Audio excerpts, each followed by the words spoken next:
run through the overview of kind of like Nozick's, at least as far as I understand it, but you'll probably be able to fill in some gaps afterwards because you'll be a little more familiar. But because it's kind of like his whole arguments are kind of like tied to this sort of complex like narrative about property rights. So it's like the arguments can't be taken like step by step. It's part of this whole framework, right?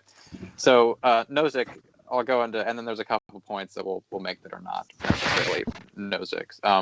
Because eventually, his point boils down to something like socialism denies like individual rights or doesn't sufficiently protect them. It's problematic for individual rights, and it's but there's stuff prior to justifying that. So, and this gets into a lot of like the common and contemporary objections from libertarians, right? Things with non-aggression, taxation. So we covered this a little bit, so I'll just go over it generally, and then you can fill in and we can go through the points. But so we talked about this, alluded to this earlier, like this kind of Lockean story of property entitlement. So the just acquisition of property, and so therefore the kind of like just way justice should be distributed, generally speaking, is explained by this notion of like self-ownership that Nozick draws. It's like, well, you own yourself completely, and this is kind of like an attractive notion because it denies people the right to to interfere with you and your rights in any way. They're kind of like radically independent. It also like provides, and one objection to self-ownership that is not very good is like, oh, well, it entitles that you can own a person, and so it could lead to like slavery. But the self-ownership argument Nozick draws actually like rules out slavery by definition, because it says, well, because you own yourself, no one has the right to own you. So his system is built on this kind of like idea of owning oneself. And then he extrapolates from this ideas about like property entitlement. So we'll talk about the notion of self-ownership. But also there's he does actually think that you could voluntarily consent to slavery. Right. Yeah, that's true. So we'll permanently sell your labor, I guess. That's true. Yeah, I should have written that down because I was reading it from the Internet Encyclopedia of Philosophy. I was kind of reading over the section on Nozick, and they were like, yeah, self-ownership is attractive because it actually rules out slavery. And I was like, I'm pretty sure Nozick is cool with voluntary slavery. But yeah, so we'll cover that when we talk about self-ownership. You can say sell your kid into slavery. Right. Yeah, you can only sell yourself. Yeah, okay. So there's some interesting points to cover there too. But then so that kind of notion, that bleeds into like his general Lockean story about private property rights, which is what we talked about a little bit earlier, which, property is kind of justly acquired as this result of mixing labor with natural resources. Because this is another thing that socialists and capitalists generally differ on, because we do have this question of like, well, at one point there are things that are unowned because humans haven't been here forever. And now we have people own things. So how does that happen? Is it just? So Nozick endorses, he thinks it follows from self-ownership that, you can have private property justly acquired by mixing your labor with natural resources. And then so given that is where he gets his view, the taxation is theft, and even in some cases, forced slavery. So we'll talk about the taxation as theft point, because a lot of the way it's normally put is very, very unspecific. People will just say it, and it's like, what do you mean by theft? If you mean stealing, then like fine, because I'm okay with stealing in some ethical cases. There's no problem there. If you're just defining theft as wrong in virtue of its definition, then you're just begging the question, so it doesn't really matter. This is Ben Burgess's point, but Nozick actually gives like a somewhat sophisticated, at least, account of why he thinks that, and this is that given his view on private property, following from self-ownership, he argues that like taxation or any form of like wealth redistribution is morally illegitimate, because anytime like you're working, part of the time you're working produces money that's being taxed and essentially taken from you. So you're essentially working for the state or whatever redistributive bodies in place involuntarily. And so in that sense, it's forced labor and even slavery. Of course, as Nathan Robinson points out in his article about this, it's kind of ridiculous to compare this to slavery. Anybody who actually lived in like a slave state would just laugh at this. But the general point Nozick's making about forced labor is worth considering. And then so along with that, there's kind of the whole libertarian conception of like the non-aggression principle and violence. And this is where the taxation theft thing comes from, and general objections to socialism is that it violates the non-aggression principle, which in its weakest form, the non-aggression principle just says something like you shouldn't like attack people for no reason. And as though it kind of like plays itself as this sort of just very general pacifism, which not really much follows from. But once you pull more out of it, it gets to this sense of like really aggression against like property is also illegitimate. So on the libertarian view, this includes yourself because of the ownership of oneself, but also against your property. And I really like Jeff McMahon's kind of treatment. I think Jeff McMahon's treatment of just war theory is rather applicable to this, or his notion of like retaliatory war and in defense. Basically saying that like, you know, it's not justified to like kill people in defense of like maybe some like state assets or like property. And I think his notion there is rather applicable to this, right? It's obviously not justifiable to kill people for like infringements on property rights. If they're stealing your TV, you can't like shoot them. But again, libertarians tend to disagree with that, at least the more extreme ones. So that's the very general cases, this non-aggression principle, which we can pull apart more. But so the main points are like the point about self-ownership, and then this kind of like Lockean story about private property and rights, and then the non-aggression principle, taxation being illegitimate. And of course, taxation being illegitimate would kind of be a problem for socialism as we've drawn it out, or a problem for wealth redistribution, which is kind of essential to at least getting towards a socialist idea. So we'll just, and then there's like the, you know, voluntarism. So they get from all this that like only legitimate actions are voluntary, which is where they get the thing like, you know, wage, like as you talked about earlier, like wage slavery. Like, well, it's not slavery because they consent to it, which it's like not really. But so those are like the main points.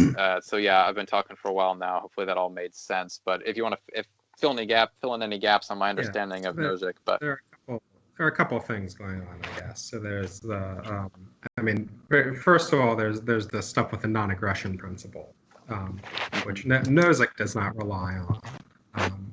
And in general, political philosophers and ethicists don't really take forms of libertarianism based on the non-aggression principle very seriously. And I mean, I guess there are sort of two big worries with it. I mean, you might think initially it kind of, you know, it sort of seems right. Oh, yeah, don't aggress against people. One is that as you noted, in order to get the implications that libertarians want, we have to build a pretty robust understanding of what aggression is, right? Well, I can't. I mean, can I just go and like sit on your lawn? Well, I guess not. So it's you can't initiate violence against me by getting me off your lawn. So it must be that I've initiated violence against you by sitting on your lawn. So okay, so that's aggression, sitting on your lawn without your permission. Okay, so aggression really means all this stuff about property. You know, I can't defraud you. That's aggression. I can't sit on your lawn. So really, we're presupposing a theory of property rights about what you're allowed to do, that you have a right to keep all your stuff without being taxed. And once we realize all the stuff that's built in to don't aggress against people, well, maybe it's not quite as obvious that, you know, it seemed like just as good. Yeah, don't like walk up and kill people. I mean, that seems right. But, yeah. So we have to build all this stuff into it. And also, once we do build all this stuff into it, it has implications that are absolutely insane. I mean, so Murray Rothbard, who's one of the primary proponents of it, thinks it's okay for you to starve your kid. Because that's not a good, you know, you don't have to give your kid food. You can't stop your kid from going out and getting food. You know, your toddler, if they can go find some food, you can't stop them, but you don't have to give them food. So yeah, you know, that it would be aggression to force you to use your properties to sustain this other. I mean, sure, the kid is in need, but lots of people are in need. You don't have to help people just because they need help. I mean, that's absurd. So yeah, if you're here in your house, you've got the door open. If the kid wants to go out and go to the supermarket, they can get some, you know, you're not stopping them. I want to go to your house and give the kid some food. Well, now I'm in the wrong because you didn't consent to my coming onto your lawn to give the kid some food. I've aggressed against you. Now you can take action against me because I'm trying to feed this kid. I mean, this is absolutely crazy, right? So once you start thinking about what the non-aggression principle, taken as an absolute principle, as Rothbard and other people want it to be, once you start thinking about what it really means, or I mean, there are, I mean, notoriously, it has difficulty justifying how any sort of industrial civilization, in fact, any sort of post discovery of fire civilization could exist, because of course it can't be. I can't say shoot a gun right over your head, right, with some significant chance of hitting. That's imposing a risk on you. So imposing a risk on you must be aggression. Well, what if I start a fire? Well, fire creates pollution. It releases carcinogens. You might breathe that in. It could give you cancer. You didn't consent to me starting a fire. So it looks like anything that creates any kind of pollution, which virtually anything that you do in an industrial society does in some way. Well, that, I mean, that's imposing a risk on you without your consent. Is that aggression? Like, well, if it is, then I guess we all, goodbye to all of this, So, yeah, I mean, the NAP is nuts. You can try to modify it to make it less nuts, but then it's going to be less clear that it really gives you these kinds of right libertarian results that you want. Now, when it comes to Nozick is more serious than these NAP people. When it comes to Nozick, I mean, there's sort of something. I mean, this is actually G.A. Cohen has a book about this where he argues, well, there's kind of something to the Nozick style self-ownership, forced labor point, because really, what he's thinking about the government is quite similar to what socialists have often said about capitalists. I'm here, I'm a worker, I'm doing all the work, all this surplus labor is getting extracted. I have to sell my labor to this guy to survive. Isn't this essentially making, forced labor? All of the profit is stuff that should have gone to me, and it's getting taken by this other guy. So I mean, there's something that is you can sort of sympathize, not only sympathize with the thought, but yeah, okay, it's not so different from what some socialists have said. But I mean, does it really get us the results that Nozick wants? Well, of course, to really get the view that taxation is theft, you have to, if it's theft in some moralized sense, it's wrongful theft. You have to think, yeah, I have a right to all this stuff, not just to the post-tax share, but I have a right to all of it. I have a right against being taxed to do these other socially valuable things. And I have a right against that which outweighs any reason that you might have for taxing me. Okay. Now, is that true? Well, Nozick's argument for this is something like this. If you have just original acquisition, and what does that mean? It means something like the Lockean, we go out and find unowned things and mix our labor with them, leaving as much as good for others, and then I come to own it. That's nice. And you have just transfer. What is just transfer? Well, just you agreed to give it to somebody else or to sell it to somebody else. Everybody lived up to their end of the bargain. If you have a just original state, just original acquisition, and then you have just transfers, whatever results at the end is going to be just. And he tells famously this nice little story about Wilt Chamberlain. We start out with whatever distribution of wealth you think is just. Maybe everybody has the same amount. Maybe it's in accordance with the Rawlsian difference principle, whatever. Wilt Chamberlain says, hey, everybody, I'm going to go do my basketball stuff. You can pay me $1 and you can watch me play basketball. Everybody thinks, oh, that's a great deal. So they all go in, they drop the dollar in the box.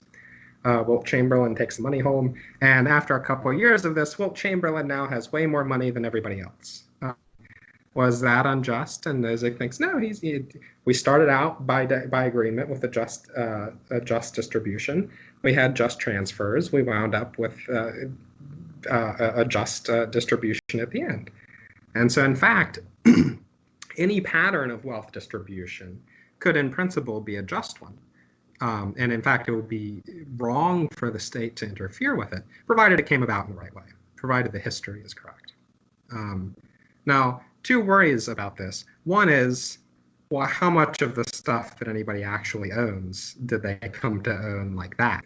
Now, I mean, right? Like you can see the problem. Nobody who lives in America except for a small number of Native Americans maybe, came to own anything through a process that looks anything like that, right? So, in fact, historically, all of this stuff is all of these transfers were rife with injustice. So, it's very far from clear that uh, you can justify any actually existing property regime through this. And Nozick doesn't talk about this as much as you might would think. He does recognize this, and he says, okay, we might need some kind of like one-time corrective before we embark on this libertarian society. So one thing you might just say is, all right, but once you start agreeing to the one-time corrective, I'll take you seriously that this is all right. But second of all, I mean, do we really believe? And in isolation, okay, everybody gave Wilt Chamberlain $1. The story taken in isolation seems all right. But do we really believe that any resulting pattern of wealth distribution has to be just as long as it's done through voluntary consent? I mean, suppose it happens that Wilt Chamberlain, he's also a canny investor and he starts buying capital. And of course, he can pass it on to his kids. That's just because he voluntarily passes it on to his kids. And his kids are canny investors too. Suppose we wind up with a situation where Wilt Chamberlain's family, after a couple generations, just owns everything. And I'm born, I didn't have anything to do with this. They own everything. I have no way to survive except to, become a serf for them. And I'm voluntarily going to become a serf. I mean, I would starve to death otherwise, but I could have just starved to death. Right? The choice. And, well, I mean, it looks like this is just, and it would in fact be wrong for the government to do anything to break this stranglehold that Wilt Chamberlain's kids have over all of the resources in society and to help all of these poor serfs because it came about through people voluntarily exchange, and that I think shows us something has gone wrong here with this theory of property rights. Yeah, it is often the case that the fact that somebody, voluntarily trading something to somebody else, that makes the resulting distribution just. That's fine. But turning this into a general exceptionless theory that's supposed to show that all taxation is wrong, you can never have economic redistribution against the will of the rich people involved, this sort of stuff. I mean, that's really, you've kind of gone off the cliff at that point, I think. Wow, yeah, that's all great. Thank you. That's why I was super excited for this part. Because there's also some, I remember in, there was a couple current affairs articles that were relevant to this. One of them was like taxation is neither theft nor slavery, but like property is. Because kind of like there's this traditional leftist argument starting with Pruden that like, property is theft actually. And we don't go all into that. At this point, we're just kind of debunking some bad arguments. But you touched on some of it there. Like the history of how property's actually been acquired has largely been just through like genocide and force, right? So like it's actually very counterintuitive to the libertarian idea of aggression. Most property, like the entire United States, we only owned as a nation because of like just mass violence, right? And that's basically how almost all like property claims have come about. And there was another, so there was some more extrapolation at that point in the article, but the thought experiment you raised about Wilt Chamberlain is really good. And it's similar to another current affairs article called like Thought Experiments for Libertarians. And there's one about like, say you bump into a guy, like you're just walking down the street or something and you like bump into him and like accidentally spill coffee on him. And you're like, oh, sorry, it's an accident, but the guy like hates you now and you didn't know he's like some like hyper capitalist wealthy guy. So he just goes through and, he like buys up stock at your job and like gets you fired, but only through like the methods of like cutting like corporate expenses. Like he doesn't actually aggress upon you. He's just like, running a business efficiently. And then, you have this like great lakeside property. He buys up all the property around your house. He can't buy yours. He buys up all the property around it and like develops it into like a landfill and like ruins your. So like, it's like this whole, like all this stuff happens. And at the end we have a situation that's like terrible. And it's like, well, at what point in this story were this guy's like rights violated, or like at what point was private property unjustly? But like there's nothing on the libertarian analysis that was done wrong in this sense. Like at no point was this guy aggressed upon like his property and himself. He wasn't like attacked directly, but he ends up like starving to death. And that was the other thing too. They said like, you buy up, like he hikes the prices of food all around the area, like healthcare. this guy ends up dying of like starvation and like surrounded by a landfill. It's like, but at no point on the libertarian analysis were his rights actually aggressed upon. It's like what's wrong there? So similar to the Wilt Chamberlain point, there's like when these people and folks are preaching freedom, independence, blah blah blah. Once you've got to the part in the story where you've had to sell yourself into serfdom, or where you have to live in terror of these capitalists who can ruin you through perfectly legal means, if you, it's like, well, I mean, how free are we really? Right? How independent are we really? Yeah, exactly. Yeah. That's awesome. Yeah, so that's all some good stuff. And I think also like we didn't even, your case actually, the most of the arguments I've heard countering this, or at least what I've read so far, most people are just like, well, the lock-in account of private property is just nuts. Like, like this doesn't even make any sense. It's more so just like assertions and actual argument. It's like, okay, I own myself, so I just mix my labor with resources, and now I own stuff, and somehow that translates to like people being able to own factories. I mean, there's so many leaps there. It's more so just like assertions than arguments, but I think we don't even have to like argue straightforwardly against that, given the points you raise. Just like really two more things on this point. For one, given we've already addressed this really, but Nozick's arguments based on individual rights, he basically says like, well, given people's rights, they can't be forced to serve others or serve the good of like society. They can't be forced to do this. They have to. And this a lot of times in like, that's like Nozick's argument, which is like makes sense on his theory at least, but then the more popular level of this argument is people just say like, you have negative rights but not positive rights. Like the only rights you have are just like not to be attacked, but you don't have any right to demand anything of other people. And to me that just seems self-defeating, right? Like negative rights just to me sort of entail positive ones. Like if I have the negative right not to be killed, then I have the right to demand people not kill me. Like this just kind of simply follows from negative rights. I suppose it's supposed to be a positive right is a right to have somebody else do something, whereas a negative right is a right against them doing something. What do you think generally though about that? Not doing something. But like, what do you think? I mean, because generally Nozick, I mean, we've already talked about like this coercion and non-aggression principle. Yeah, I think, I mean, Nozick's claim there again is resting on his theory of property rights, where you have a right to these things, and we're kind of taking it from you and forcing you as a condition. Again, we don't accept this Lockean theory, then that's not even going to get off the ground. I think the more general theory of negative, well, people only have negative rights. That just seems, again, it's vulnerable to the same sorts of counterexamples.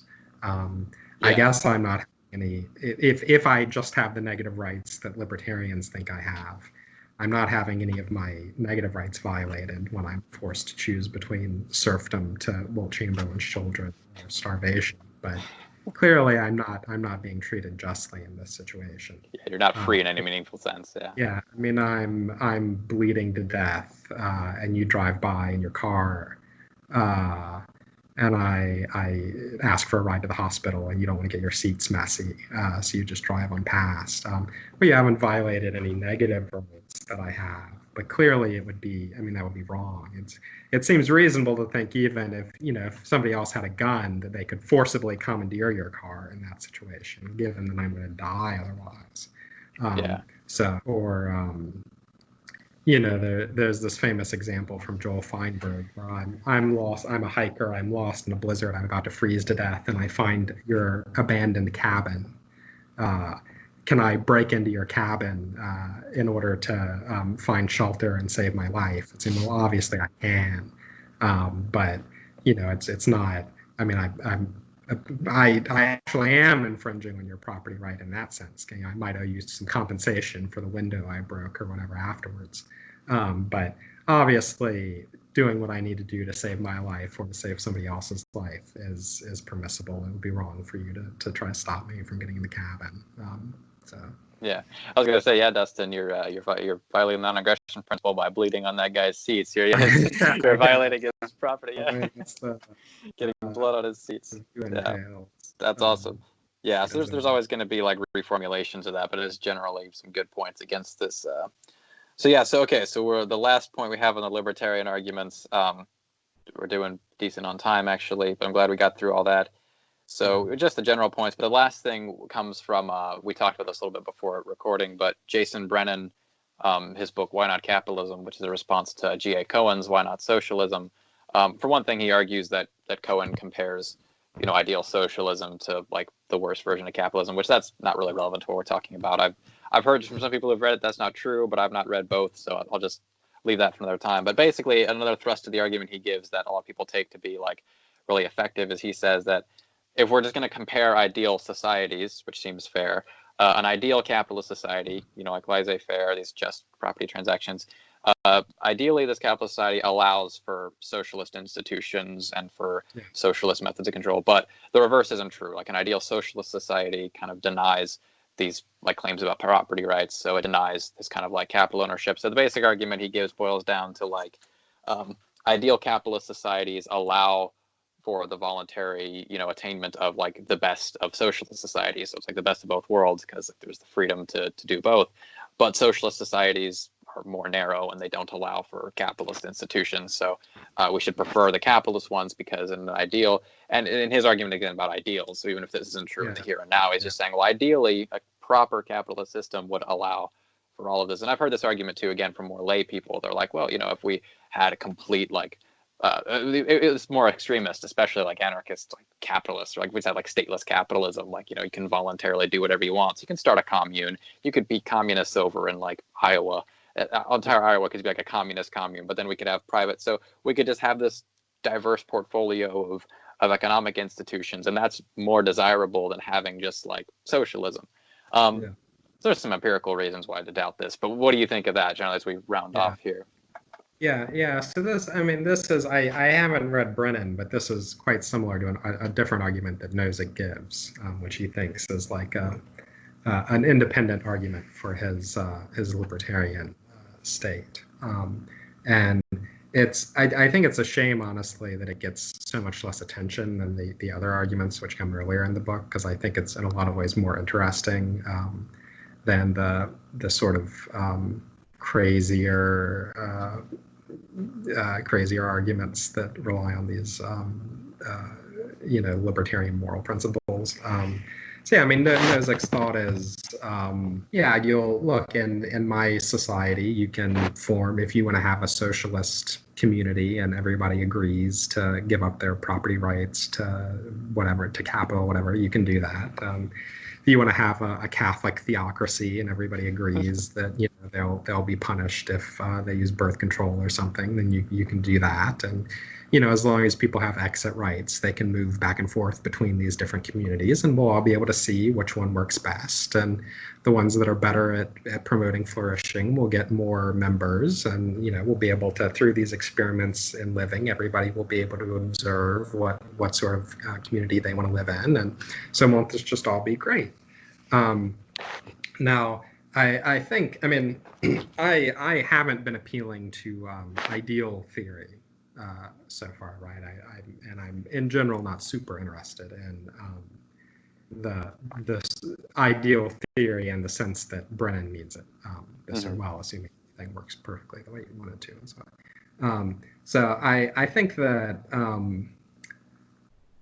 kind of an ordinary, if we're thinking about how are these things going to work in practice, sort of an ordinary person coming upon this argument. This is the reason I say it's interesting, because you think like, it kind of makes some intuitive sense. At the same time, you think like, is that really how it's going to work? Aren't there going to be, what if like some communities, the people who own the most capital all move to those, and we just wind up, other people have to go work for them in order to survive. And, it seems like we might just wind up, and it reiterates, everybody is forced now, practically speaking, to be in a capitalist system, but it's just one without any labor protections or a welfare state or anything like that, because the government's no longer stepping in. The people in capital can sort of set the term. If something like that happens, then, well, our utopia doesn't really seem all that utopian anymore. But I also, you kind of have to ask, I mean, what would be, again, if this is being put forward as a not just as an experiment in ideal theory, but as a serious proposal, this is something we could really do. I mean, you have to ask what the transitional theory is, right? I've said I think there is, a way you could transition to the sort of market socialism that I've been talking about, namely just through these pre-existing financial instruments that the government can just buy. Yeah. How are we going to transition to this the framework for utopia that we're talking about here? Well, I mean, you could just implement a libertarian state and have everybody own what they own right now, and we all just begin living in this way. And then you would have exactly what I just said, right? You have all these people who own the capital, and they just no longer have any laws keeping them in check, apart from the fact that they can't murder people and so on. And so now they can set whatever terms of employment they want for unskilled workers, and they're going to be able to accumulate as much as they can. So that looks like it's just going to be a disaster. You really couldn't set up your nice little socialist commune there, because, I mean, you do need some capital in order to survive. On the other hand, I mean, are we going to have year zero? Are we going to redistribute everything, just the one time, have the big correction, and then we embark on the, I mean, again, the people don't like that idea, right?